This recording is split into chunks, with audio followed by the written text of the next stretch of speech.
They thought they didn't matter. They thought they didn't count, that they'd been utterly forgotten and eternally left out.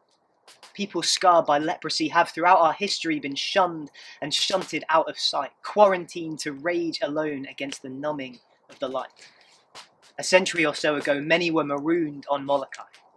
Like unwanted waste from dirty plates, they were scraped away and left to die. Until one day, the first healthy man stepped off the boat onto those isolated sands. His name was Father Damien, he said, and he had come to be a pair of praying hands.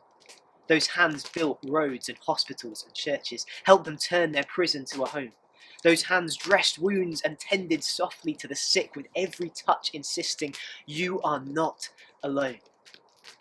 Then one day those hands were burnt and blistered, and Damien stared at them but could not feel the pain. He knew then it had come for him as well. The creeping death had staked its bitter claim. That Sunday in the church, he did not say, "You lepers," like he always had before.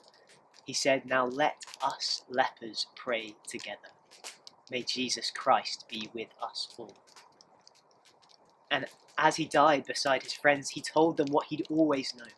Though pain may make us feel forgotten, we have never truly been alone. The fact I came to be with you, that's not the measure of how much you're worth. Because 2,000 years ago, God came to be with all of us on earth.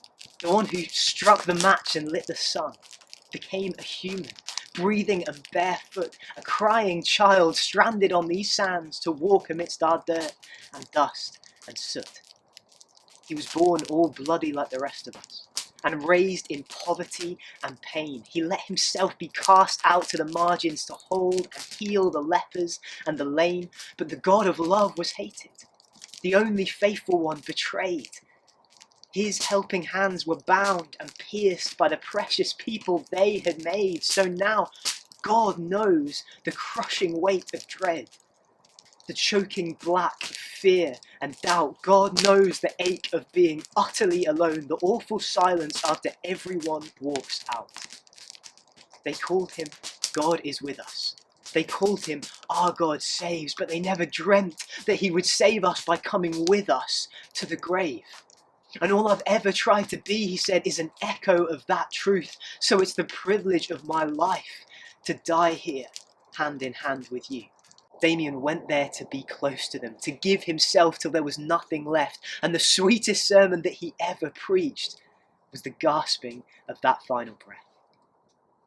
I thought of him a lot last Christmas, as the creeping death pulled everyone apart, as terror washed the world with icy waves and whispered, "You are mortal," to all our trembling hearts.